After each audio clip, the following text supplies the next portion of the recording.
My son looked me in the eye and said coldly that from now on he would decide when we met, and that I needed to stop bothering him for attention. I stood there in my own living room, feeling the kind of silence that squeezes your ribs from the inside. I did not argue. I did not plead. I simply stepped back and let him believe he had the power to push me out of his life. What he did not know was that this moment, the moment he dismissed me like an inconvenience, would become the turning point he never expected.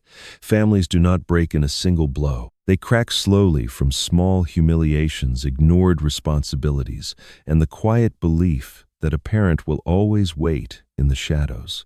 But that day, something in me shifted.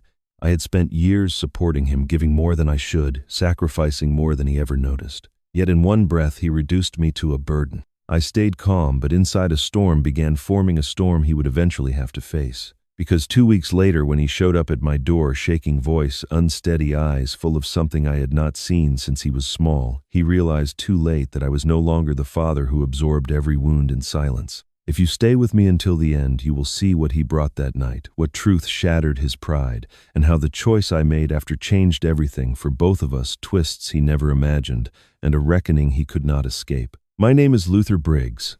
I am 70 years old, a retired accountant who spent 40 years helping small businesses keep their books straight in a quiet Texas town where everyone knows your name and your business. My wife Clara passed 2 years ago, and since then, I have learned that grief is not a season that ends. It is a companion that walks beside you, sometimes quiet, sometimes loud, but always present. They say blood is thicker than water. They say family is everything. But on that Sunday afternoon in March, as I drove to my son's house with an apple pie cooling on the passenger seat, I was about to learn that family can also become a weapon, and the people you love most can wound you in ways strangers never could. The pie was Clara's recipe. She used to make it every Sunday when Adrian was a boy, back when our kitchen smelled like cinnamon and butter and home. I had spent the morning following her handwritten instructions, the index card stained with decades of use, her neat cursive fading but still legible. It was not just a pie, it was a bridge to the past, an offering of peace, a way of saying what I could not put into words. I miss you, son. I miss us.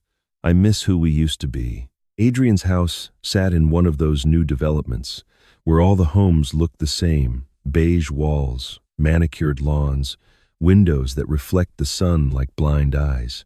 I pulled into the driveway and noticed Sabrina's car, the expensive sedan she had insisted Adrian buy last year. My daughter-in-law had tastes that exceeded my son's salary, but that was not my business. I was just here to see my boy. I rang the doorbell, pie in hand, and waited.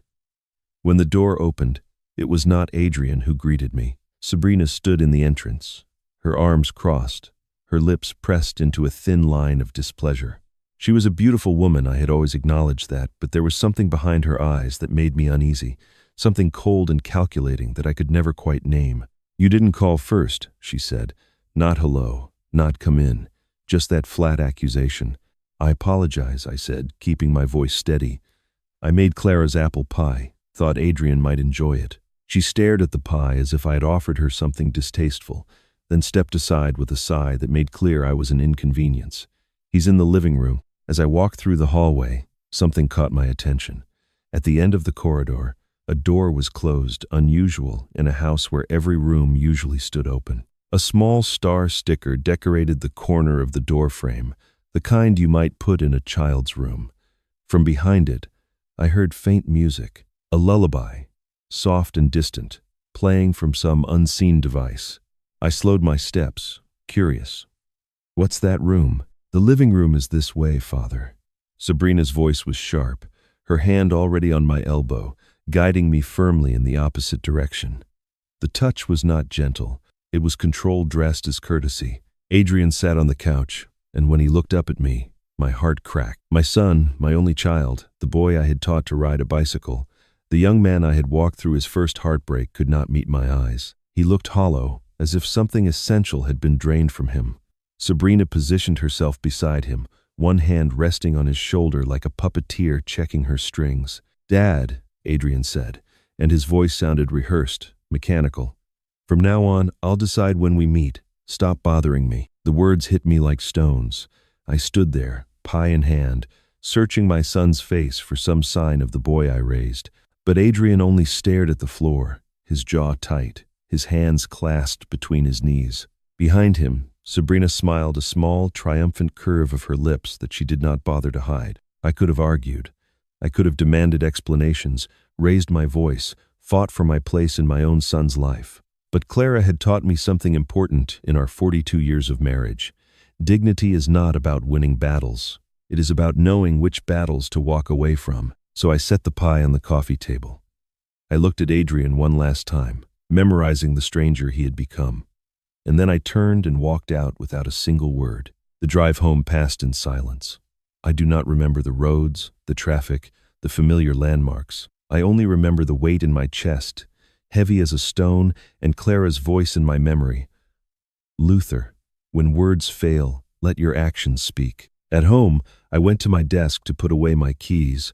My hand brushed against something unfamiliar in the drawer, a bank card I had never seen before. The name on the front made my breath catch, Clara Briggs. I turned it over with trembling fingers and found her handwriting, faded but unmistakable, in the small space beside the signature line. When you feel most alone, use this. I stood at my desk for a long time, holding that card as if it might disappear. Clara Briggs. Her name in raised letters, official and strange on a piece of plastic I had never seen. 2 years she had been gone. 2 years of sleeping alone in our bed, of eating quiet dinners at a table set for one, of talking to her photograph when the silence became too heavy. And in all that time, I never knew this card existed. My hands trembled as I turned it over again, reading her words once more. When you feel most alone, use this. Clara had always known me better than I knew myself. She could tell when I was worried before I said a word. She knew when I needed space and when I needed her hand in mine. But this felt like something else entirely. This felt like a message from beyond, a lifeline thrown across the divide between the living and the dead. I needed to understand. I went to our bedroom closet, the side that still held her clothes. I had not been able to give them away. Her dresses hung in neat rows, organized by color the way she always kept them. Her shoes lined the floor, each pair in its place. I searched through the shelves above, through boxes of old letters and Christmas decorations and the quilt her grandmother had made. Nothing. Then I went to her jewelry box, the mahogany one I had given her on our 25th anniversary. Inside, her mother's pearls lay coiled beside the gold earrings she wore on our wedding day. I lifted the velvet tray, and there, hidden beneath old photographs of our life together, I found a sealed envelope. My name was written on the front in Clara's careful handwriting. I sat on the edge of our bed and opened it with shaking fingers. The letter inside was dated 3 months before she died, when we thought she had more time, when the doctors still spoke of treatments and possibilities. Luther, it began, if you're reading this, I'm already gone, and someone has made you feel worthless. I knew this day would come. I've prepared for you. My vision blurred. I had to stop and breathe before I could continue. Clara wrote that she had watched our family change over the years since Adrian's marriage. She had seen things, small things at first, comments and glances and subtle manipulations that worried her. She had tried to talk to Adrian, but he dismissed her concerns. She had thought about telling me, but she knew my nature too well. You would have confronted the problem directly, she wrote, and that would have made things worse. Some enemies cannot be fought head-on, Luther. Some battles require patience and preparation. So she had prepared. She had opened an account, set aside money, put things in place that she could not explain to me while she was alive. I couldn't tell you because I needed you to stay innocent, she wrote. I needed them to underestimate you, and I needed time to gather what you would need when the moment came. The letter continued, her words flowing across the page like a conversation we never got to have. I've seen things I couldn't prove, she wrote. Suspicions I couldn't voice without sounding paranoid, but I never stopped protecting you, even when you didn't know you needed protection. I never stopped watching. The final paragraph made me weep. Go to the bank, Luther. Ask for Miss Whitford. She knows everything. And remember what I always told you. Dignity is not about winning. It's about standing tall when others try to make you small. I love you. I will always love you. Now it's time for you to fight, but fight smart, the way I taught you. I folded the letter carefully and held it against my chest. Outside, the sun had set without my noticing. The room was dark except for the lamp on the nightstand, casting shadows across the bed where Clara and I had shared 42 years of marriage. I could almost feel her beside me, her hand on mine, her voice in my ear. "You are not alone, Luther." I made sure of that. The next morning, I rose early and dressed in my good suit. The charcoal one Clara always said made me look distinguished. I was reaching for my car keys when my phone rang. The screen showed Adrian's number, and my heart lifted for just a moment before the voice on the other end crushed that hope. "Father." It was Sabrina, her tone sweet as poisoned honey. "I want to apologize for yesterday. Adrian was stressed, and we both said things we didn't mean. Why don't you come for dinner this weekend? Family should stay close, don't you think?" I stood in my kitchen, Clara's letter in my pocket, her bank card in my wallet, and I listened to my daughter-in-law pretend that yesterday had not happened. Something had shifted inside me overnight. I was no longer just a grieving old man trying to hold on to his son. I was a man with questions that needed answers, and a wife who had somehow known I would need them. "I'll think about it," I said, and hung up before she could respond. The bank was a 20-minute drive from my house, a brick building on Main Street that had been there since before Clara and I were married. I had passed it thousands of times over the decades, never once imagining that my wife had been conducting secret business inside its walls. The morning sun was bright as I parked and walked through the glass doors, Clara's card in my hand like a key to a door I never knew existed. I approached the front desk and asked for Miss Whitford, as Clara's letter had instructed.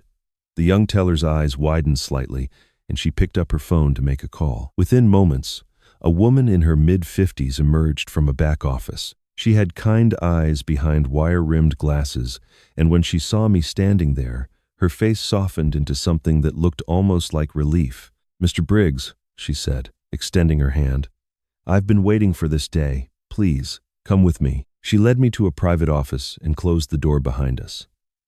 The room was modest but comfortable, with family photographs on the desk and a small plant by the window.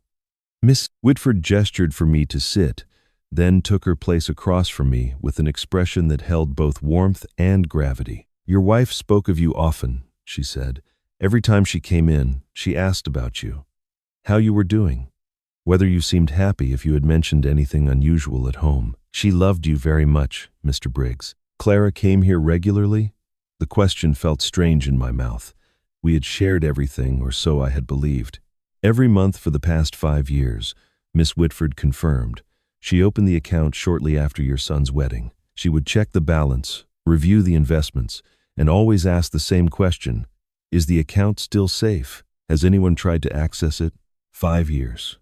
Since right after Adrian married Sabrina, the timeline was not a coincidence, and we both knew it. Miss Whitford turned her computer screen toward me and showed me the account balance.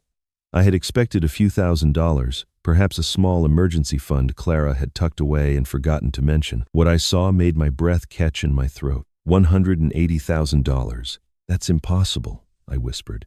"We didn't have that kind of money to spare." "Mrs. Briggs was very careful," Miss Whitford explained. "Small amounts over time, invested wisely. She had a gift for numbers, she told me. You taught her everything she knew about accounting." A sad smile crossed her face. "She said you were the smartest man she ever met, but that sometimes smart men need protection from their own trusting hearts." I stared at the number on the screen, trying to comprehend what Clara had done. This was not a forgotten savings account. This was not precaution. This was a battle plan, prepared over years, waiting for a war I had not known was coming. "There's more," Miss Whitford said gently. She also rented a safe deposit box, but she left very specific instructions about when it should be open. She reached into her desk and pulled out a small card, handing it to me. Clara's handwriting covered the surface, neat and familiar as a favorite song. 3 questions were written there. "Does your son still call you on your birthday? Are you still welcome in your son's home? Do you feel like you're losing your family?" I read them once, then again, and felt my hands begin to shake.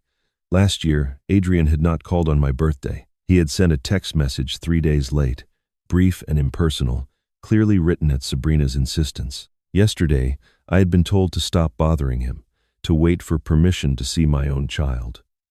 And yes, God help me, yes, I felt like I was losing everything that mattered. The answers to all 3 questions were wrong. Clara had known they would be. "I want to open the box," I said, my voice steadier than I felt. Miss Whitford nodded, but she did not move immediately. Instead, she reached into her desk once more and withdrew a sealed envelope, smaller than the first, with my name written on the front in Clara's hand. "Before you do, there's something else. Your wife left a message for this exact moment. She said I should give it to you only after you answered those questions, only when you were ready to take the next step." I took the envelope and opened it carefully, as if it might contain something fragile. Inside was a single sheet of paper, just a few lines written in the hand I had loved for over 4 decades. "I'm sorry I kept secrets," Clara had written, "but I had to protect you from the truth until you were strong enough to fight. What you'll find in the box will hurt you, Luther. It will make you angry and sad and confused. But it will also give you what you need to protect yourself, and maybe, if there's still time, to save our son.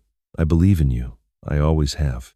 Now believe in yourself." I folded the note and placed it in my pocket beside her first letter. 2 messages from my wife, reaching across death itself to guide me through a darkness she had seen coming years before I ever noticed the shadows gathering around our family. "Take me to the box," I said. I did not open the safe deposit box that day. Miss Whitford explained that I needed to bring certain documents, identification that matched the records Clara had left. She scheduled an appointment for the following week, her voice gentle with understanding. Part of me was grateful for the delay. Clara's words had shaken something loose inside me, and I needed time to steady myself before facing whatever truths she had hidden away. So when Saturday came, I found myself driving back to Adrian's house, accepting the dinner invitation Sabrina had extended. Clara's letter had told me to fight smart, and smart meant gathering information. I needed to understand what I was dealing with before I could decide how to respond. The house looked different than it had on my last visit. New furniture filled the living room, a leather sectional that must have cost thousands, a glass coffee table with chrome legs, curtains that looked like they belonged in a magazine. The wine Sabrina poured cost more than my weekly groceries. I recognized the label from an advertisement I had seen, $90 a bottle at least. Everything gleamed with expensive newness, and I wondered how my son, who worked as a mid-level manager at a logistics company, could afford any of it. "We're thinking of buying a new house," Sabrina announced as she served the salad, her smile bright and practiced. "Willowbrook Heights, do you know it? Such a lovely neighborhood. Excellent schools for the future." She let that last word hang in the air, pregnant with implication. "Of course, the down payment is substantial. We were hoping you might consider it an investment in your son's future. $50,000 would make all the difference." $50,000. She said it as casually as if she were asking to borrow a cup of sugar. I looked at Adrian, waiting for him to react, to show some awareness of how audacious this request was. But my son sat with his eyes on his plate, moving food around with his fork, saying nothing. When I asked him directly what he thought about the new house, he mumbled something about Sabrina handling the finances, and that whatever she decided was fine with him. This was worse than the money. This hollow man sitting across from me, agreeing with everything his wife said, unable to meet his father's eyes, this was not the son I had raised. Clara and I had taught Adrian to think for himself, to stand up for what he believed, to be a man of conviction. Somewhere along the way, those lessons had been erased, replaced by obedience to a woman who pulled his strings like a puppeteer. Halfway through dinner, I excused myself to use the bathroom. The hallway was dimly lit, and as I passed what appeared to be Sabrina's home office, something on the desk caught my attention. Papers were scattered across the surface, and one document stood out, a bright yellow notice from a collection agency. I glanced back toward the dining room, heard Sabrina's voice continuing some story about her coworkers, and stepped closer. The notice was for $78,000 in unpaid debt, but the name on the document was not Sabrina Briggs. It was Sandra Mitchell. My heart pounded as I pulled out my phone and photographed the paper, my hands steady despite the adrenaline coursing through me. Sandra Mitchell. A different name, a hidden debt, a secret identity. Clara's warnings echoed in my mind. I've seen things I couldn't prove. I slipped my phone back into my pocket and continued down the hallway. As I passed the closed door with the star sticker, I heard it again, the soft melody of a child's mobile, the kind that plays above a crib. I stopped, curiosity overcoming caution, and reached for the door handle. "Father." Sabrina's voice cut through the silence like a blade.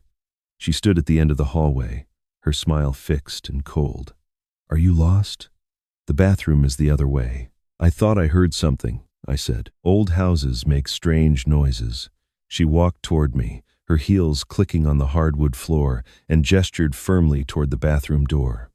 "This way." I let her guide me, but I did not miss the way her body positioned itself between me and that closed door, or the hardness beneath her pleasant expression. She was hiding something behind that door, something she did not want me to see. Back at the dinner table, I decided to test her. I picked up my wine glass, took a slow sip, and said casually, "Clara left me something, you know. I just found out about it." Sabrina's fork froze mid-air. It was only a fraction of a second, a hesitation so brief that most people would have missed it entirely. But I had spent 40 years as an accountant, trained to notice the smallest discrepancies, the tiniest numbers that did not add up. "Oh?" She recovered quickly, setting down her fork with practiced grace. "Mother Clara was always so sentimental. I'm sure whatever she left is very meaningful to you." But I had seen it, the flash of fear in her eyes, quickly masked but unmistakable. She knew about Clara's money. She had been expecting to get her hands on it somehow. And now she was calculating, recalibrating, trying to figure out how much I knew. I smiled and said nothing, letting the silence do its work. Two could play at this game. The days following that dinner felt like walking through fog. I kept turning over what I had learned: the invoice with a stranger's name, the closed door with its hidden secrets, the fear that flickered across Sabrina's face when I mentioned Clara's gift. I had pieces of a puzzle, but I could not yet see the picture they formed. What I did not realize was that while I was gathering information about Sabrina, she had been building a case against me. Carol Jennings arrived at my door on a Tuesday morning, her face drawn with worry. She was my neighbor of 15 years, a widow like myself, and one of the few people who still checked on me regularly since Clara's passing. We had shared countless cups of coffee on her porch, and I trusted her as much as I trusted anyone. "Luther, I don't know how to say this," she began, wringing her hands as she stood in my doorway. "But people are talking. At church, at the grocery store, at the hair salon. They're saying you've been showing signs of confusion, memory problems. Some are even saying you've become aggressive, that you had an outburst at your son's house last week." "An outburst?" I repeated, stunned. "I've done nothing of the sort." Carol nodded, her eyes filled with sympathy.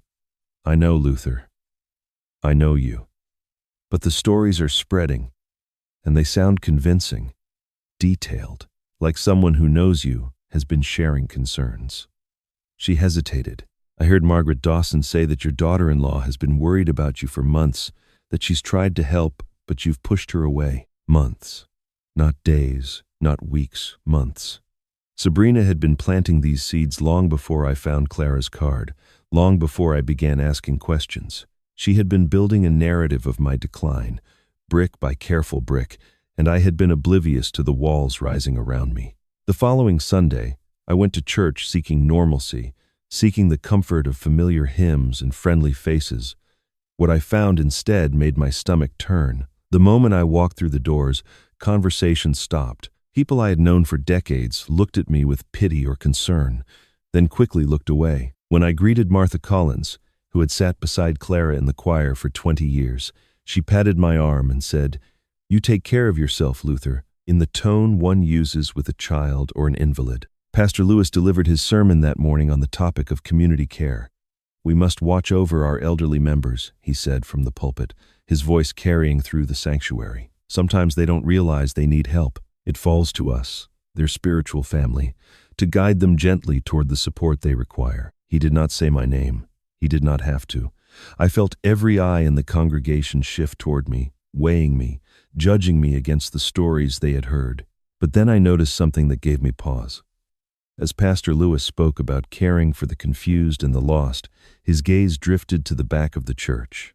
I turned slightly in my pew and saw Sabrina standing near the exit, her arms crossed, watching the sermon with satisfaction.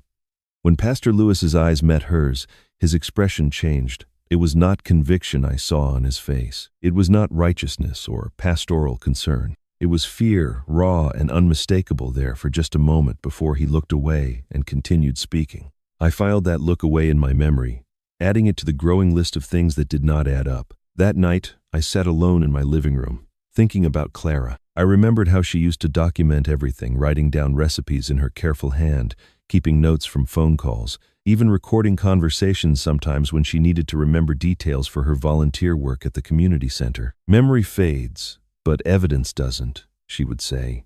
You never know when you'll need proof.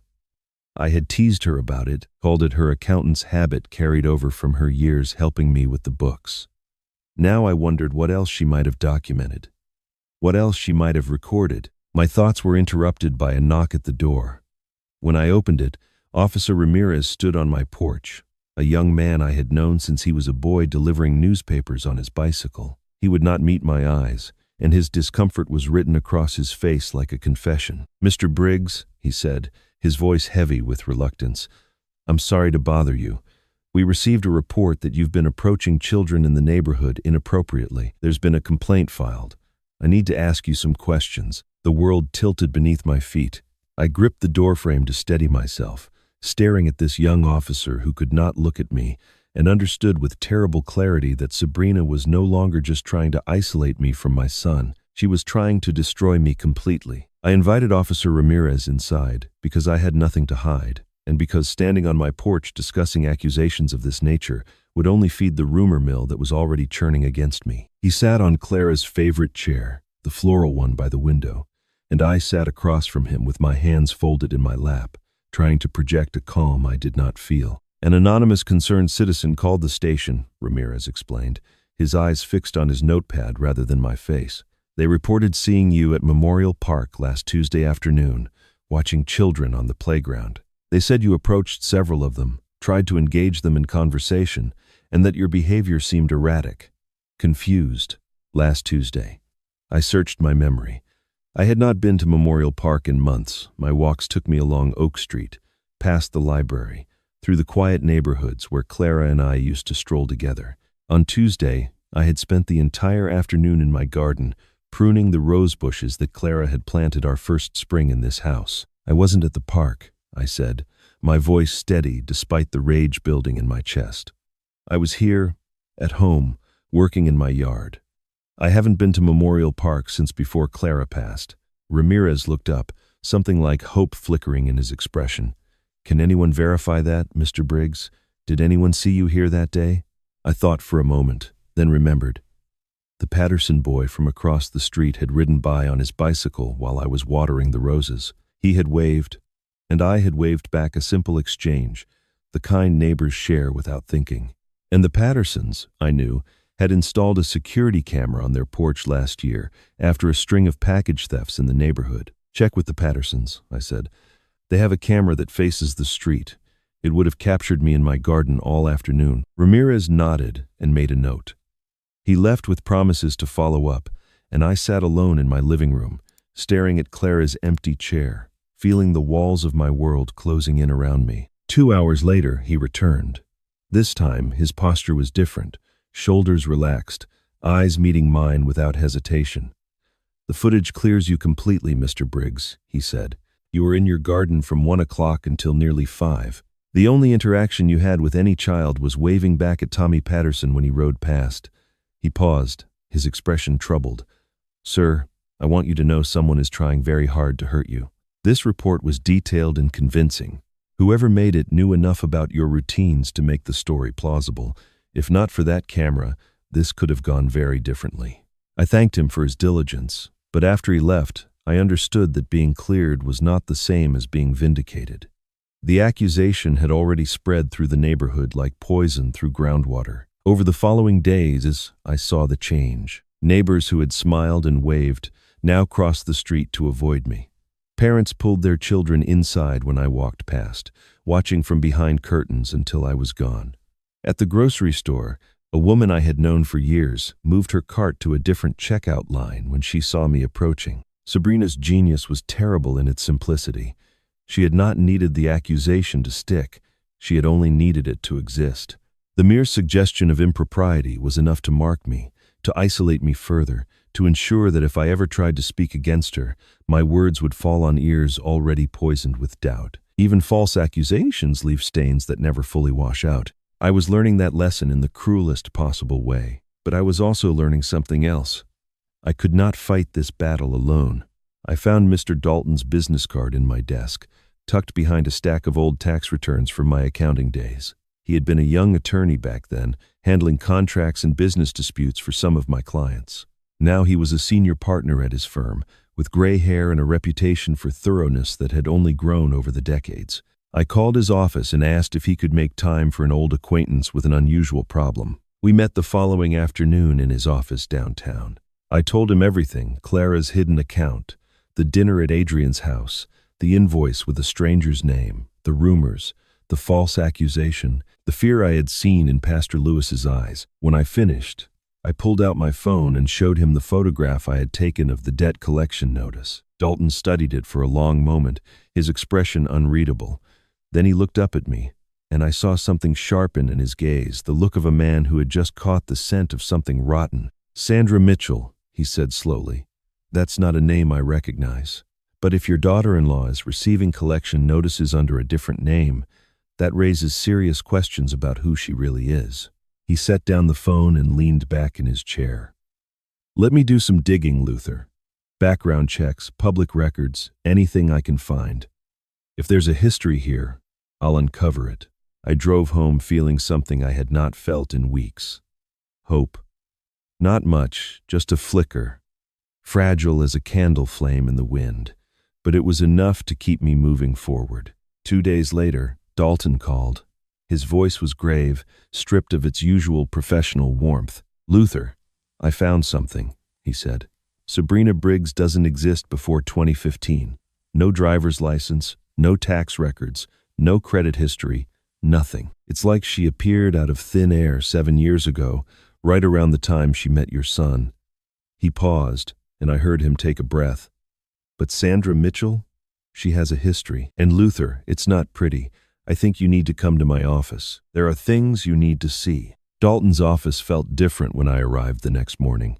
The atmosphere was heavier, charged with the weight of secrets about to be revealed. He met me at the door himself rather than having his secretary escort me in, and the stack of papers on his desk told me he had been working through the night. Sandra Mitchell changed her name legally to Sabrina 6 years ago.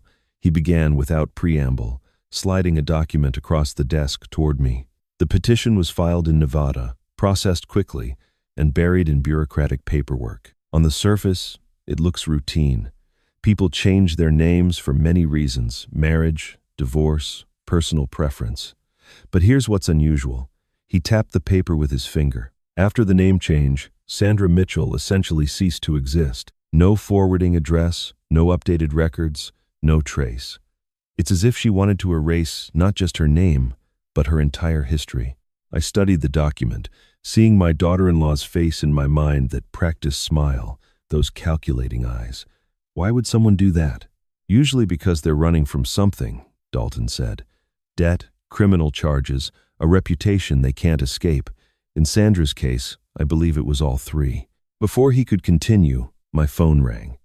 The screen showed the bank's number, and when I answered, Miss Whitford's voice came through tight with urgency. "Mr. Briggs, I need you to come to the bank as soon as possible. Something has happened."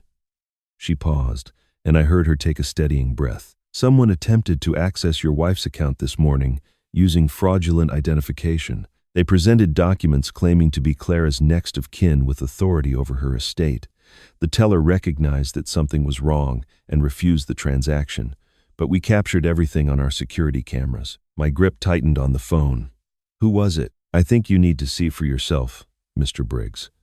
Your wife anticipated something like this might happen. She set up an alert system years ago. If anyone ever tried to access the account improperly, I was to contact you immediately.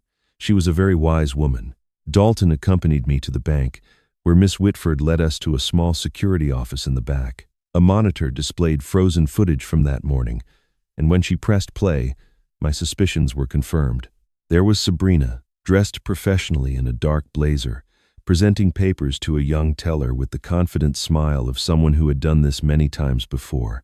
But she was not alone. A tall man stood beside her, wearing a long, dark coat despite the warm weather. He leaned close to whisper something in her ear, and she nodded almost imperceptibly. They moved together with the easy coordination of partners who had rehearsed this dance before. When the teller frowned and excused herself to consult with a manager, I watched Sabrina's expression shift, that flicker of fear I had seen at dinner, quickly masked but unmistakable. The man touched her elbow, and they left quickly, glancing over their shoulders as they pushed through the bank's front doors. "Do you recognize him?" Dalton asked. I studied the man's face, frozen on the screen in profile. There was something familiar about him, the sharp cheekbones, the thin lips, the way he carried himself with arrogant confidence. Then I realized what I was seeing. He had Sabrina's features. The resemblance was too strong to be coincidence. "I think he might be her brother," I said slowly. "They have the same face." Dalton made a note and promised to investigate. Back at his office, he showed me what else he had uncovered. 8 years ago, a civil lawsuit had been filed against Sandra Mitchell in Arizona. The plaintiff was a 70-year-old woman named Dorothy Hawkins, and the allegations were disturbing financial manipulation, undue influence over a family member, misappropriation of assets. The case had been dismissed for insufficient evidence, but the details painted a familiar picture. Dorothy Hawkins, Dalton said, watching my face, was Sandra Mitchell's former mother-in-law. Sandra was married to Dorothy's son for 3 years before he died in a car accident. After his death, Sandra inherited everything and disappeared. Dorothy tried to sue, claiming Sandra had manipulated her son and stolen from the family, but she couldn't prove it in court. The pattern was clear now, laid out before me like a map of predation. Sabrina Sandra had done this before. She found vulnerable families, married into them, isolated her husband from those who loved him, and drained them of everything they had. My son was not her first victim. He was simply her latest. That evening, I called Adrian. I needed to hear his voice, to know he was still reachable beneath the layers of manipulation Sabrina had wrapped around him. He answered on the 4th ring, and immediately I knew something had changed. His voice was hesitant, weighted with something that sounded almost like guilt. "Dad, I need to tell you something," he said before I could speak. "About Sabrina. I've been thinking, and there are things I should have told you a long time ago, but I can't do this on the phone. I need time to figure out how to say it." He paused, and I heard him swallow hard. "I'm sorry, Dad. I'm so sorry." Before I could respond, the line went dead. I stared at my phone, heart pounding, wondering what my son knew and how long he had known it. The answer came later that night when Dalton called. His voice carried a weight I had not heard before, equal parts excitement and sorrow. "Luther, I tracked down Dorothy Hawkins. She's still alive, 78 years old, living alone in a small apartment in Arizona. I called her and explained who I was, who you were, what we've discovered about Sandra." He paused, and when he spoke again, his voice was thick with emotion. She started crying. "Luther." She said she's been waiting 8 years for someone to believe her. Her exact words were, "Finally, someone else who knows, someone who might actually believe me." The morning after Dalton's call about Dorothy Hawkins, I returned to the bank with all the documents Miss Whitford had requested. My hands were steady as I signed the forms and presented my identification, but inside I felt like a man standing at the edge of a cliff, about to step into unknown territory. Clara had prepared this moment years ago, had set everything in motion knowing that one day I would need what she had hidden away. Now that day had finally come. Miss Whitford led me to the vault herself, dismissing the young assistant who usually handled such matters. "Mrs. Briggs was very specific about her instructions," she explained as we walked through the heavy steel door into the cool, silent room beyond. "She wanted me to be present when you opened the box. She said you might need someone to talk to afterward." The box was smaller than I had expected, perhaps a foot long and half as wide. When Miss Whitford placed it on the table before me and stepped back, I stood motionless for a long moment, staring at this metal container that held my wife's final secrets. Then I lifted the lid. Inside lay 3 items: a USB drive, a manila folder thick with documents, and a long handwritten letter in an envelope with my name on the front. I recognized Clara's careful penmanship immediately, the same graceful script that used to leave love notes in my lunch, that had written birthday cards and grocery lists and 42 years of Christmas letters to friends and family. My hands trembled as I picked up the envelope and broke the seal. The letter was dated 3 months before Clara's death, during those last difficult weeks when we still believed the treatments might work, when hope had not yet surrendered to inevitability. "Luther," it began, "if you're reading this, Everything I feared has come to pass. I need to tell you about a conversation I had with Sabrina. One I never shared with you because I was afraid of what you might do. Clara wrote that she had confronted Sabrina directly after noticing troubling patterns, questions about our financer that seemed too pointed, comments about Adrian's inheritance that came too frequently, a growing control over our son that seemed designed to separate him from his family. Clara had asked Sabrina to meet her for coffee, away from Adrian, to discuss her concerns openly. Sabrina's response had been chilling. She didn't deny anything, Clara wrote. She didn't even pretend to be offended. She looked at me with those cold eyes and said, "If you say anything to Luther, I'll make everyone think you've lost your mind. I've done it before. I know exactly how to make an old woman look senile. By the time I'm finished, no one will believe a word you say, not even your precious husband." I had to stop reading. The letter shook in my hands, and I felt a rage building inside me that threatened to overflow. She had threatened Clara. She had dared to threaten my wife, the woman I had loved for more than 4 decades, and Clara had kept it secret to protect me. When I could continue, Clara explained what she had done next. True to her habit of documenting everything, she had recorded the conversation on her phone. Texas was a one-party consent state. Only one person in a conversation needed to consent to recording, and Clara had given her own consent. The recording was on the USB drive. I also hired a private investigator, Clara wrote. A man named Marcus Webb, recommended by an old friend. I asked him to find out everything he could about Sabrina's past. He was still working on the report when I got sick, and I realized I might not live to see it completed. I gave instructions for the report to be delivered to Miss Whitford after my death, to be kept until you were ready to receive it. She has it now. Avoid. The letter continued with more details, Clara's fears, her strategies, her hopes that she was wrong about everything. But it was the final paragraph that broke me. "Luther, if you're hearing the recording on this drive, you'll hear my voice again. I hope it brings you comfort, not just pain. And I hope you hear what I said to her at the end of our conversation. When she finished threatening me, I looked her in the eye and told her the truth. You underestimate my husband. You think he's just a kind old man who won't fight back. But I know who he really is, and when he finds out what you are, he will end you." I meant every word. Now it's your turn to prove me right. I plugged the USB drive into my phone and put in my earbuds. The recording was poor quality, muffled by the fabric of Clara's pocket, but the voices were clear enough. I heard my wife, her tone calm and measured, laying out her concerns. And then I heard Sabrina, not the sweet daughter-in-law who brought wine to Sunday dinners, but the predator beneath the mask. "You think you're protecting him?" Sabrina's voice was ice. "Adrian is mine. This family's money will be mine.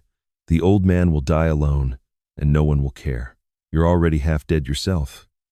Who's going to believe you?" Then Clara's voice, steady as stone. "You underestimate my husband." I listened to the recording 3 times. Each time, hearing Clara speak, her voice so familiar, so missed, so painfully alive in my ears, cracked something inside me that I had been holding together since her funeral. Tears streamed down my face, and Miss Whitford quietly handed me tissues without saying a word. But beneath the grief, something else was growing. Clara had not given up. Even facing death, even threatened by a woman who had destroyed other families before ours, my wife had prepared the battlefield for a war she knew she would not live to fight. She had trusted me to finish what she started. The recording ended with Clara's final instruction, spoken directly into the phone after Sabrina had left. "Luther, if you're hearing this, I'm gone, but I'm still fighting for you. Now it's your turn. Go find Dorothy." She has the rest of the story.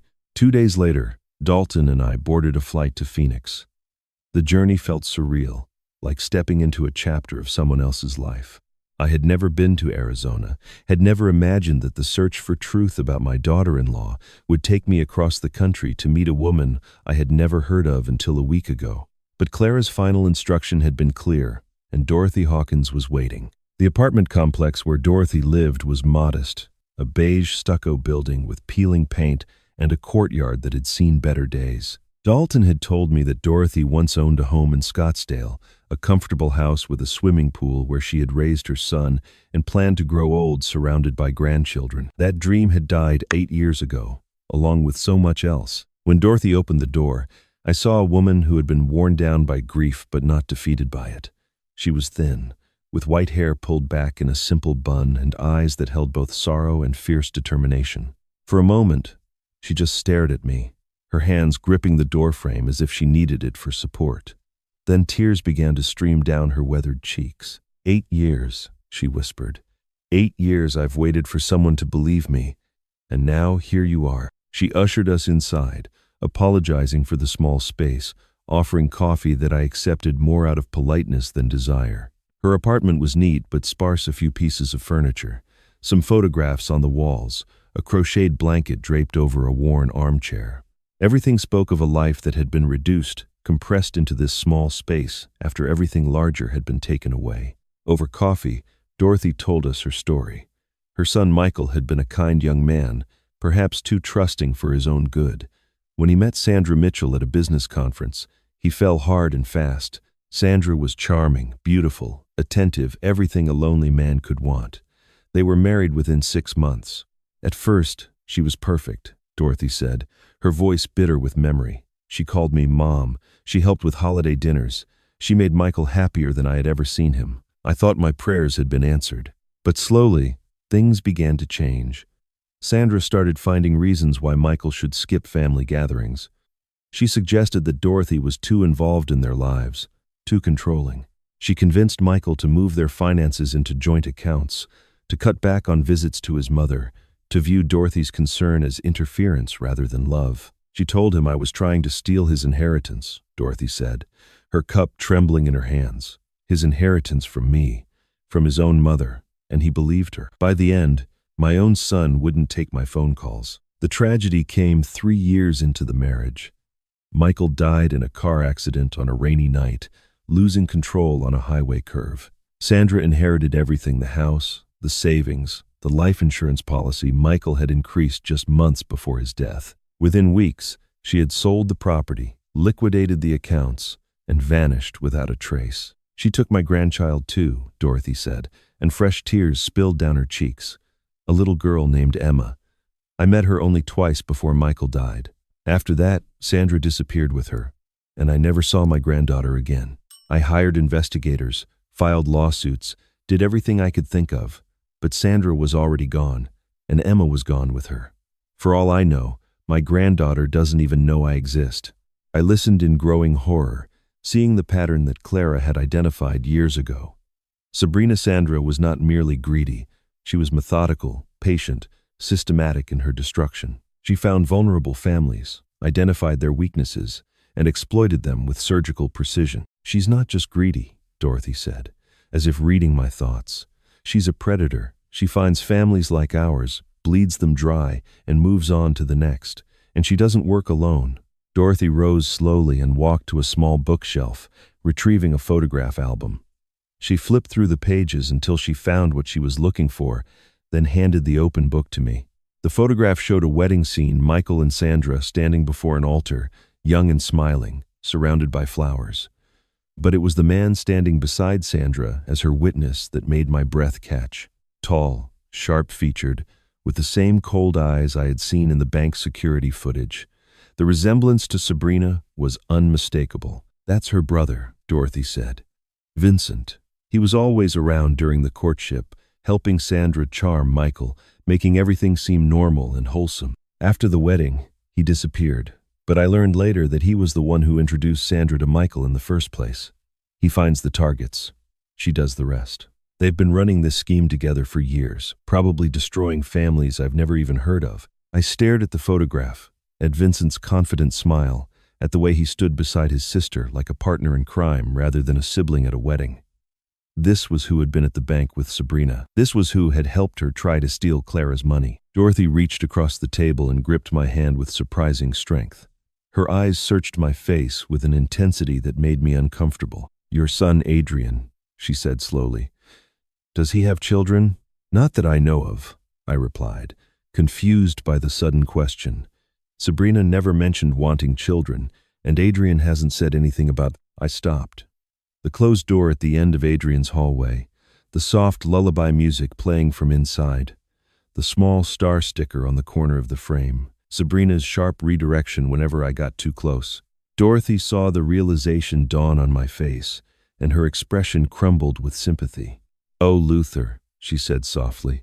"She did the same thing with Michael, kept the child hidden from our family for months, used the baby as leverage whenever Michael thought about leaving or questioning her decisions. By the time I learned Emma existed, Sandra had already poisoned Michael against me so thoroughly that he wouldn't let me near his own daughter." My blood ran cold. Somewhere in that house, behind a closed door I had never been allowed to open, there might be a grandchild I had never met. A child being raised by a predator who saw people as prey, a piece of my family hidden from me by design. The flight home from Arizona felt endless. I sat in my window seat, staring at clouds that looked like cotton stretched thin across an infinite sky, my mind racing through everything Dorothy had told me. A pattern of predation spanning years, a brother who helped identify targets, a grandchild hidden from family and used as leverage. The pieces were falling into place, forming a picture more terrible than I had imagined. When the taxi dropped me at my house late that evening, I saw someone sitting on my porch steps. For a moment, in the dim light of the street lamp, I did not recognize him. Then the figure stood, and my heart seized. Adrian looked like a man who had walked through fire. His clothes were wrinkled, his face unshaven, his eyes red and swollen from crying. In his hands, he clutched a manila folder, gripping it like a drowning man holding onto driftwood. When he saw me, his face crumpled. "Dad," he said, his voice breaking. "I lost my job." I unlocked the door and brought him inside, settling him on the couch while I made coffee neither of us would drink. Adrian told me what had happened in halting sentences, each word pulled from him like a splinter from wounded flesh. The company had discovered unauthorized charges on his corporate card, thousands of dollars in purchases he had never made, expensive clothes, jewelry, electronics, all shipped to addresses he did not recognize. When confronted, he had no explanation, no defense. The charges had been made using his credentials, his card, his name. "Sabrina," I said. It was not a question. Adrian nodded miserably. She had access to everything. I gave her access because I trusted her, because I was a fool. He broke down then, tears streaming down his face as years of suppressed doubt came pouring out. He admitted that he had known something was wrong for a long time, money disappearing from their joint accounts. Phone calls. Sabrina took in whispered voices behind closed door, strange absences, she explained with lies that grew thinner each time. But he had been afraid to ask, afraid to look too closely at the life he had built. "I thought if I ignored it, it would go away," he said, his voice thick with shame. "I thought if I was a good husband, if I did everything she asked, she would become a good wife. I thought love could fix whatever was broken." He looked at me with eyes that held nothing but despair. I was wrong about everything, wasn't I? I sat beside my son and told him what I had learned. I showed him the bank security footage of Sabrina and Vincent attempting to access Clara's account. I played him the recording Clara had made, watching his face go pale as he heard his mother's voice confronting the woman he had married. I shared the investigation file, the documents about Sandra Mitchell, the story Dorothy had told me in her small Arizona apartment. When Clara's voice came through the phone speaker, steady and strong despite the threat she faced, Adrian began to sob, great, heaving cries that shook his entire body, the sound of a man whose entire world was collapsing around him. "Mom knew," he gasped between sobs. "Mom knew what Sabrina was, and she never told me. She kept it secret because she thought I would choose Sabrina over my own family." He looked at me with anguish written across every feature. And she was right, wasn't she? If Mom had told me back then, I wouldn't have believed her. I would have defended Sabrina. I would have pushed Mom away just like I pushed you away. I could not deny it.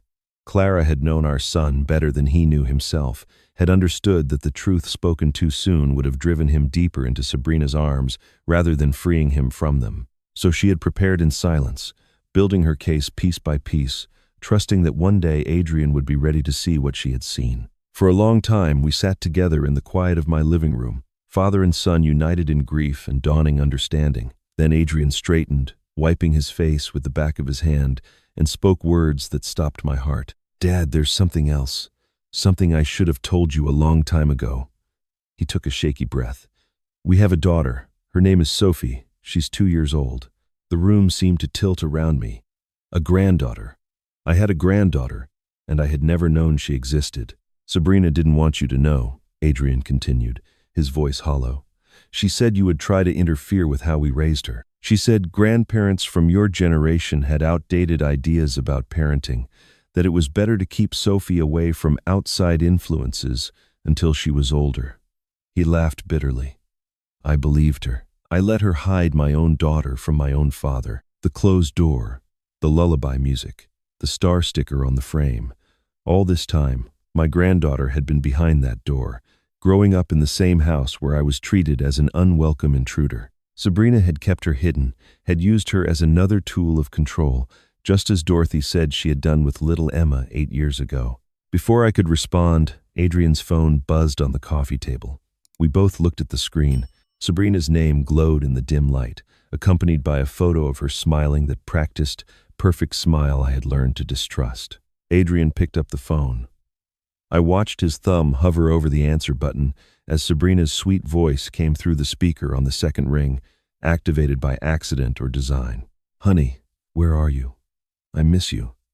Come home and we can talk about everything. I'm sure there's been some misunderstanding with your work. We'll figure it out together, just like we always do. Adrian looked at me. Then he looked at the phone in his hand, at the name of the woman who had systematically dismantled his life while pretending to love him. For a long moment, he was motionless. Then, for the first time in his marriage, my son pressed decline. Dad, he said quietly, setting the phone face down on the table. What do we do now? Adrian stayed with me that night, sleeping in his childhood bedroom for the first time in over a decade. I checked on him before I went to bed, standing in the doorway like I used to when he was small, watching the rise and fall of his chest as he slept. My son had finally woken up from the nightmare he had been living, but the hardest part was still ahead. We both knew that Sabrina would not let go of her prey without a fight. The confrontation came the next morning. I was making coffee when I heard a car screech into my driveway, followed by the violent pounding of fists against my front door. Through the window, I saw Sabrina standing on my porch, her face twisted with fury, her carefully cultivated composure finally cracking. "Where is my husband?" she screamed, hammering on the door again. "What lies have you been telling him? Adrian, Adrian, I know you're in there." I took a moment to compose myself, then walked to the door and opened it calmly. Sabrina stood there in yesterday's clothes, her hair disheveled, her eyes wild with a rage I had never seen her display before. For the first time, I was seeing the real woman behind the mask. "Please come in, Sandra Mitchell," I said quietly. "We have much to discuss." Her face went white. The transformation was instant and total, like watching a building collapse in on itself. She stared at me, mouth open, struggling to formulate a response. And in that moment, I knew that Clara had been right about everything. This woman had spent years constructing a false identity, and hearing her real name spoken aloud had shattered something inside her. "I don't know what you're talking about," she managed, but her voice had lost its honeyed confidence. "Then let me explain." I led her into my living room, where Adrian sat waiting on the couch. He would not look at his wife, kept his eyes fixed on the floor as she entered. On the coffee table, I had arranged everything. The wedding photograph Dorothy had given me, printouts of the bank security footage, Clara's letter, the investigation file, a paper trail of predation spanning nearly a decade. "Your game is over," I said, gesturing to the evidence. "We know who you really are. We know what you did to Dorothy Hawkins and her son Michael. We know your brother Vincent helps you find targets. We know everything." Sabrina's eyes darted across the documents, her mind visibly calculating, searching for an escape route. For the first time since I had known her, she had no prepared response, no charming deflection, no sweet manipulation ready to deploy. Her mask slipped fully, and beneath it I saw nothing but cold, desperate calculation. Before she could speak, there was a knock at the door. Dalton entered, accompanied by a man I almost did not recognize. Pastor Lewis looked as though he had aged 20 years since I last saw him in church. His shoulders slumped, his face was gray with shame, and he could barely meet my eyes as he stepped into the room. "Luther," the pastor said, his voice trembling, "I need to confess something. I need to tell you the truth about why I said those things about you." Sabrina's head snapped toward him. "Don't you dare," she hissed. But Pastor Lewis was done being controlled. "She found out about my daughter's past," he said, the words tumbling out like water from a broken dam. My Rebecca went through a terrible time 10 years ago. Drug addiction, treatment centers, things I've never told anyone in this congregation. Sabrina discovered it somehow and threatened to expose everything unless I helped her discredit you. She told me exactly what to say, how to make people doubt your mind. I was a coward, Luther. I let fear make me an instrument of evil. He began to weep, this man who had stood at his pulpit preaching about courage and faith while secretly serving as a puppet for the woman standing before us. I felt pity for him, but I could not yet offer forgiveness. That would come later, if it came at all. Sabrina looked around the room at the faces arrayed against her, her husband who would not meet her eyes, the pastor who had betrayed her secrets, the lawyer who had uncovered her past, and me, the old man she had underestimated. For a moment, I thought she might break down, might finally show some trace of human remorse. Instead, she laughed. It was a cold, empty sound, utterly devoid of warmth or humor, the sound of a predator who had been caught but refused to acknowledge defeat. "You think this changes anything?" she said, her voice hard as steel. "Papers and recordings and sad stories from a bitter old woman in Arizona? You have no proof that will hold in court. It's your word against mine, and I promise you, I am very good at making people believe my words." She turned and walked toward the door, pausing only to look back at Adrian with contempt. "You were always weak," she said. "I should have known you'd run back to Daddy at the first sign of trouble." Then she was gone, the door slamming behind her, her car roaring to life in the driveway. Adrian flinched at the sound but did not move from the couch. Pastor Lewis continued to weep quietly in the corner. Dalton and I exchanged glances, both of us thinking the same thing. She was scared. Beneath the bravado and the threats, Sabrina was finally, truly afraid. The call came that night, just as I was preparing for bed. Officer Ramirez's name appeared on my phone, and I answered immediately. "Mr. Briggs, I thought you should know what's happened," he said, his voice carrying an undercurrent of grim satisfaction. "Sabrina Briggs attempted to withdraw a large sum from a bank account this evening. When the teller questioned the transaction and asked her to wait for a manager, she fled the building. We've issued a warrant for her arrest." I gripped the phone tighter. "Is there more?" "Yes, sir, there is. About an hour ago, Border Patrol picked up a man trying to board a flight to Mexico City using a fake passport. His real name is Vincent Mitchell. When we told him he was facing federal charges for identity fraud and attempted flight, he decided to cooperate." Ramirez paused. "He's talking, Mr. Briggs, and he has a lot to say about his sister. 3 months passed between that night and the day of reckoning. 3 months of depositions and document reviews, of meetings with prosecutors and sleepless nights. 3 months during which Adrian lived in his childhood bedroom, slowly rebuilding himself into someone I could recognize as my son. 3 months during which Sabrina sat in county jail, denied bail as a flight risk, her empire of lies crumbling around her. The preliminary hearing took place on a cold Tuesday morning in early December. The courtroom was packed with spectators, neighbors who had whispered about my supposed dementia, church members who had believed Sabrina's carefully planted stories, reporters who had caught wind of a case involving identity fraud, elder abuse, and a predator who had destroyed multiple families across state lines. I sat in the front row with Adrian beside me, both of us wearing suits Clara had helped us pick out years ago, both of us carrying the weight of everything that had brought us to this moment. Dorothy Hawkins sat on my other side.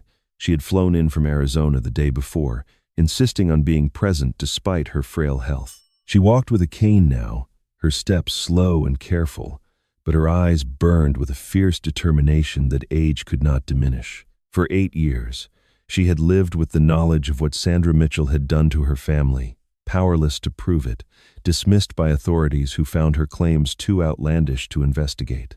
Today, she would finally have her voice heard. The charges against Sabrina were extensive: identity fraud, elder abuse, attempted financial fraud, filing false police reports, and conspiracy to commit theft. Vincent had provided testimony that implicated them both in schemes stretching back over a decade, targeting vulnerable families in 4 different states. The prosecutor laid out the evidence methodically: bank records, forged documents, the recording Clara had made, the security footage from the bank. Each piece added another brick to the wall being built around Sabrina's lies. When Dorothy took the stand, The courtroom fell silent. She walked slowly to the witness chair, her cane tapping against the wooden floor, and settled herself with the dignity of a woman who had waited too long for this moment to rush it now. The prosecutor guided her through her testimony, and Dorothy told her story, the same nightmare she had shared with me in her small Arizona apartment, but now under oath, supported by evidence that could not be dismissed. She spoke of her son Michael, of how Sabrina had charmed him and isolated him and turned him against his own mother. She spoke of the money that had disappeared, the grandchild she had barely known before losing forever, the years of grief and powerlessness that had followed. When she finished, she turned and looked directly at Sabrina, who sat rigid at the defense table with her court-appointed attorney. 8 years ago, you took everything from me, Dorothy said, her voice clear and unwavering. My son, my granddaughter, my savings, my dignity. I thought I would die without anyone ever knowing the truth about what you did. But today, I am not alone anymore. Today, the world will know exactly who you are. Sabrina stared back at Dorothy with hatred burning in her eyes, but she said nothing. Her attorney had likely warned her to remain silent, to save any defense for the actual trial. But as the hearing continued and Vincent took the stand, her composure began to crack. Vincent Mitchell looked diminished in his orange jumpsuit, a far cry from the confident man I had seen in the bank security footage. Facing serious charges of his own, he had agreed to cooperate with prosecutors in exchange for a reduced sentence. He testified in a flat, emotionless voice about their operation, how he would identify potential targets, families with money and vulnerable members, how Sabrina would manufacture a chance encounter and begin her slow seduction, how they had repeated this pattern 3 times before Adrian, leaving a trail of broken families and empty bank accounts in their wake. When Vincent finished his testimony, Sabrina could contain herself no longer. She rose from her chair, her face contorted with rage, and screamed across the courtroom, "You traitor! After everything I did for you, everything we built together, you betray me for a plea deal?" She turned toward Dorothy. "And you should have stayed quiet. You should have accepted what happened and moved on like everyone else." The bailiff moved toward her, but Sabrina was not finished. As they took her arms to lead her away, she twisted toward Adrian, who sat frozen beside me, and unleashed her final venom. "You'll regret this. You'll all regret this. You've taken everything from me." Then she was gone, dragged through the side door, her screams echoing off the walls until they faded into silence. The courtroom seemed to exhale collectively, months of tension releasing in a single moment. The judge called a recess, and people began to murmur among themselves, processing what they had witnessed. I found Adrian standing alone in the hallway afterward, staring at nothing, his face pale and drawn. When I approached, he did not look at me. "Son," I said gently. His voice came out as barely a whisper. "Dad, I need to tell you something. Sophie, she's with Sabrina's sister right now. Sabrina made arrangements before all this happened, sent Sophie to stay with her while the legal troubles got sorted out." He finally met my eyes, and I saw fear there alongside hope. "The custody hearing is next week, Dad. I need your help to bring my daughter home." 1 week after the hearing, I found Adrian sitting alone in the empty church. The pews stretched out around him in silent rows, late afternoon light filtering through stained glass windows and casting colored shadows across the wooden floor. He sat with his head bowed, hands clasped between his knees, looking like a man who had lost everything and was only now beginning to understand the full weight of that loss. I slid into the pew beside him and waited. Clara had taught me long ago that sometimes the most powerful thing you can do for someone is simply be present, to sit with them in their pain without trying to fix it or explain it away. So I sat and I waited, and eventually Adrian began to speak. "I lost my job," he said, his voice hollow. "I lost my wife, though I suppose I never really had her to begin with. I lost my home, the mortgage was in Sabrina's name, and now it's tangled up in the legal proceedings. I don't know if I'll ever see a penny of what we supposedly owned together." He laughed bitterly. 7 years of marriage, and I'm walking away with less than I had when I started." He turned to look at me, and I saw the devastation in his eyes. "But that's not even the worst part, Dad. The worst part is the years. Years of believing her lies while pushing away the people who actually loved me. Years of being a ghost in my own life, going through the motions, pretending everything was fine because I was too afraid to look at the truth. I can't get those years back. I can't undo what I did to you, or to Mom. I listened until he fell silent, then took a deep breath before responding. What I was about to say would not be easy for either of us, but it needed to be said. I love you, Adrian. I have loved you since the moment the doctor placed you in my arms, and I will love you until I take my last breath. But love doesn't mean pretending nothing happened. It doesn't mean sweeping the past under the rug and acting like the last 7 years didn't leave scars. Adrian flinched but did not look away. You chose her over your mother and me, again and again, I continued, keeping my voice steady. When Clara tried to warn you, you dismissed her. When I tried to stay in your life, you pushed me away. You let that woman turn you into someone I barely recognized, and you did it willingly because it was easier than facing the truth. I know, Adrian whispered. I know. That has to mean something, I said. Not punishment, but acknowledgement. You can't move forward if you're pretending the past didn't happen. Adrian was quiet for a long moment. Then he asked, "What do you want from me, Dad?" I thought of Clara, of the woman who had prepared for this war years before I even knew it was being fought.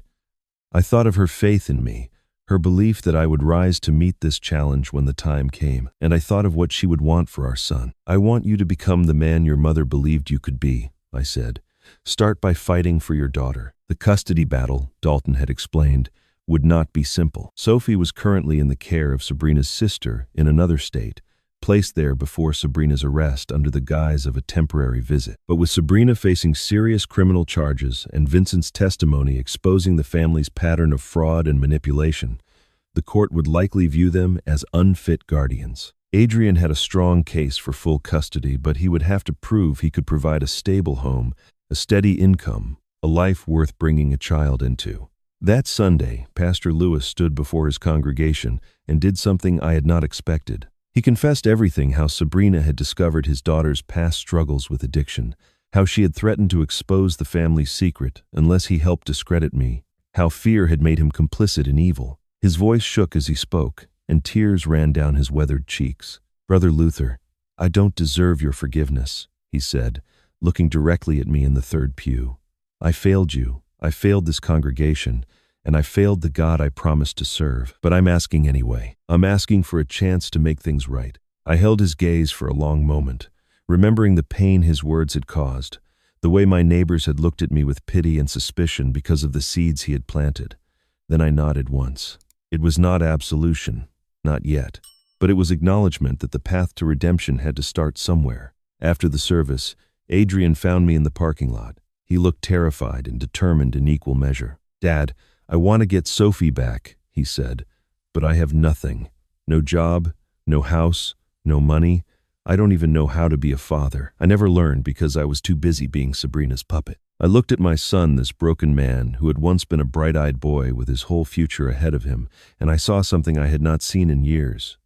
I saw potential. I saw the possibility of the man he might still become. "Neither did I at first," I said, "but I learned, and I had help." I paused, letting the weight of the moment settle between us. "Come home, Adrian, not because you have nowhere else to go. Come home because it's time we became a family again. 6 months can change everything. 6 months can take a man who was whispered about as senile and transform him into someone the community speaks of with respect. 6 months can take a family shattered by betrayal and begin the slow, painstaking work of putting the pieces back together." I learned this in the half year that followed Adrian's return home, watching as the world I thought I had lost gradually rebuilt itself around me. The local newspaper ran a story about me in April, but it was not the story I had expected. There was no sensational headline about the predator, daughter-in-law, or the dramatic courtroom confrontation. Instead, the reporter focused on what had come after, on the quiet work Dalton and I had done to establish the Clara Briggs Foundation, a nonprofit dedicated to helping elderly victims of family financial abuse. We provided legal resources, counseling referrals, and most importantly, a community of people who understood what it meant to be betrayed by those you trusted most. The same neighbors who had once crossed the street to avoid me now stopped to shake my hand at the grocery store. The same church members who had looked at me with pity now looked at me with something closer to admiration. I did not seek their approval. I had learned that public opinion was a fickle thing, easily manipulated by those with ill intent. But I would be lying if I said their changed attitudes did not bring me some measure of peace. Dorothy flew to Texas one final time that spring. She was frailer than when I had first met her steps slower, her breath shorter, but her eyes still held that fierce light that had sustained her through 8 years of waiting for justice. We sat on my porch as the sun descended toward the horizon, painting the sky in shades of orange and pink that Clara would have loved. "You know what the hardest part was?" Dorothy said, her voice soft in the evening air. "It wasn't losing the money, or even losing Michael. It was believing that no one would ever care, that I would die, and she would just move on to the next family, and no one would ever know what she had done to us." She reached over and squeezed my hand with surprising strength. "Thank you for caring, Luther.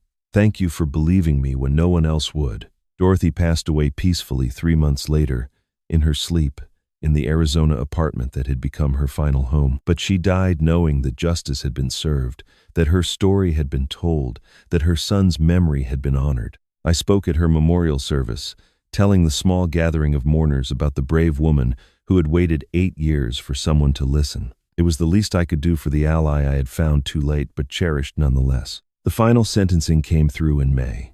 Sabrina received 7 years in federal prison for multiple counts of fraud, identity theft, and elder abuse.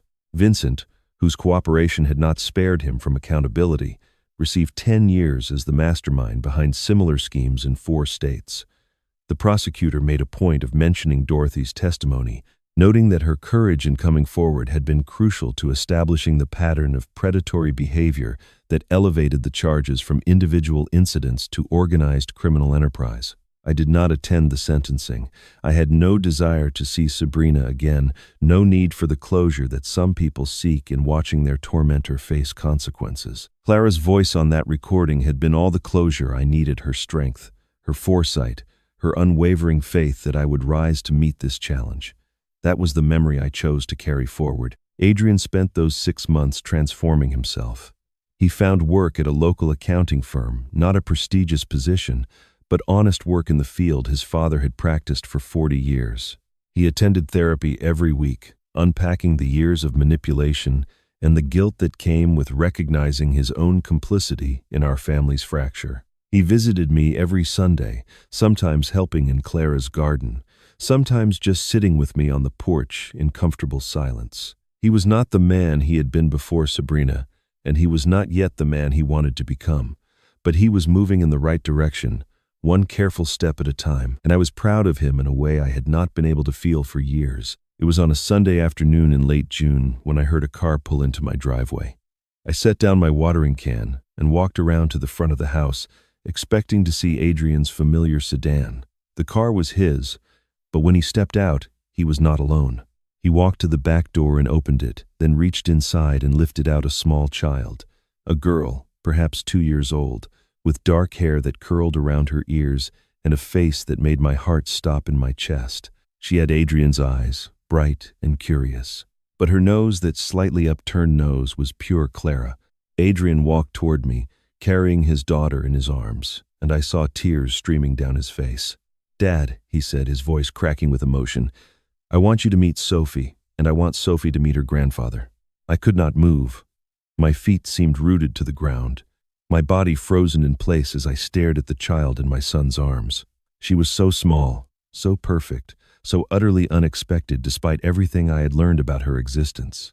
2 years old, with dark curls framing a face that held pieces of everyone I had ever loved.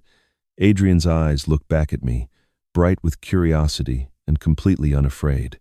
But that nose, that slightly upturned nose that I had kissed every morning for 42 years, was Clara's, unmistakably and heartbreakingly Clara's. Sophie studied me with the serious concentration that only small children possess, her head tilting slightly to one side as she took in this stranger standing before her. Then she spoke, and the single word shattered something inside me that I had been holding together for longer than I could remember. "Grandpa?" Adrian must have shown her pictures, must have spent weeks teaching her the word, preparing her for this moment. The thought of my son sitting with his daughter, pointing at photographs of a grandfather she had never met, telling her stories about the family she had been denied, it broke me open in ways I had not known I could still be broken. I knelt down on the grass, tears streaming freely down my face, and Sophie squirmed in Adrian's arms until he set her down. She stood there for a moment, wobbling slightly on unsteady toddler legs, then took 3 determined steps forward and walked directly into my embrace. Her small arms wrapped around my neck, and I held my granddaughter for the first time, breathing in the scent of baby shampoo and innocence, feeling the rapid flutter of her heartbeat against my chest. "Grandpa," she said again, more confidently this time, as if confirming to herself that this was real. "Yes, sweetheart," I managed to whisper through the tears. "I'm your grandpa." We stayed like that for a long time, Adrian standing over us with his own tears falling silently, the 3 of us suspended in a moment that felt outside of time. When I finally pulled back to look at Sophie's face again, she reached up with one small hand and touched my wet cheek, her expression puzzled by the moisture she found there. Adrian helped me to my feet, and we moved to the porch where I could sit, while Sophie explored the yard under our watchful eyes. He told me about the custody battle, the months of legal wrangling, the hearings and depositions, Sabrina's attempts to block everything from her prison cell. "She tried to claim I was unfit," Adrian said, watching his daughter crouch down to examine a dandelion. "Said her sister should raise Sophie, that I was too unstable, too influenced by you. But Vincent's testimony about the family's history, about how they used children as leverage, how they hid them from relatives to maintain control, the judge saw right through her." He paused, his jaw tightening with an emotion I could not quite read. "She didn't even fight that hard at the end. When her lawyer told her the case was lost, she just stopped responding to correspondence. Sophie was never real to her, Dad. Just a tool, something to use for leverage or sympathy. When the tool became inconvenient, she let go without a second thought." Before I could respond, Adrian reached into his jacket pocket and withdrew a wrinkled envelope, yellowed with age. "I found this in Sabrina's things when we were going through the house," he said, his voice thick. "She must have taken it from our place before Mom died. She kept it hidden all these years." The envelope bore Adrian's name in Clara's handwriting, and the sight of it made my breath catch. I opened it carefully, as if the paper itself were sacred, and unfolded the letter inside. It was dated just 3 weeks before Clara's death. "Read it out loud," Adrian said quietly.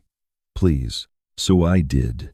Clara wrote about her hope for grandchildren, her dream of watching Adrian become a father, and learning the lessons that only parenthood could teach. She wrote about her fear that Sabrina would poison any child against the family, would use an innocent life as another weapon in her arsenal of manipulation. And she wrote about her prayer that Adrian would one day find the courage to be the father that his own father had been to him. The final paragraph made us both weep. "If you have a child, Adrian, remember this. Love them enough to tell them the truth, even when the truth is hard. I didn't do that with you. I tried to protect you from Sabrina instead of trusting you with the truth. That was my mistake. Maybe if I had been braver, things would be different now. Don't make the same mistake with your own children. Trust them, tell them the truth, and love them enough to let them see who you really are." When I finished reading, neither of us could speak. Sophie had wandered back to the porch and now stood before me, her small face creased with concern as she looked up at the tears on my cheeks. "Grandpa, are you sad?" she asked, her voice high and sweet. I wiped my face and looked down at this miracle, this gift I had never expected to receive. And I smiled a real smile, the first genuine smile I had felt on my face in years. "No, sweetheart," I said, lifting her onto my lap. "Grandpa is happy. Grandpa is finally happy." I looked at Adrian over Sophie's head, at my son who had been lost and was now found, who had failed and was now fighting to become something better. "Would you like to come home?" I asked. "Both of you?" Adrian's face crumpled with relief and gratitude. "I thought you'd never ask. 2 years can heal wounds that once seemed fatal. 2 years can transform a house haunted by absence into a home filled with laughter. 2 years can take a broken family and rebuild it into something stronger than it ever was before." I learned this truth slowly, one day at a time, watching as the life I thought I had lost became something new and unexpected and beautiful. Clara's garden now stretched across twice the space it once occupied. I had expanded it the summer after Sophie came home, adding new beds along the fence line and a small vegetable patch where tomatoes and peppers grew in neat rows. Sophie, now 4 years old, stood beside me with her own small watering can, carefully tending to the flowers she had come to know by name. "These are Grandma Clara's anniversary roses," she announced, pointing to the red blooms that climbed the trellis by the back fence. "And those are her favorite lilies. And these are my sunflowers that I picked out myself." "That's right, sweetheart," I said, watching her work with the same careful attention Clara had always given to growing things. "Your grandmother would be so proud of how well you take care of her garden." From the porch, Adrian watched us with a coffee cup in his hands, a peaceful expression on his face that I had never seen during his years with Sabrina. He had filled out in the past 2 years, no longer the hollow-eyed ghost who had appeared on my doorstep clutching a folder of papers. He had a steady job now, a promotion that recognized his skill with numbers, the same skill I had spent 40 years developing. He had friends again, relationships that Sabrina had systematically destroyed and that he had slowly, painstakingly rebuilt. Sunday dinners had become our sacred tradition. Every week, Adrian cooked from Clara's recipe collection, the apple pie that had started this whole journey, the roast chicken she made for special occasions, the cornbread that had been her grandmother's specialty. Sophie helped set the table, carefully placing the good china that Clara had saved for holidays and celebrations.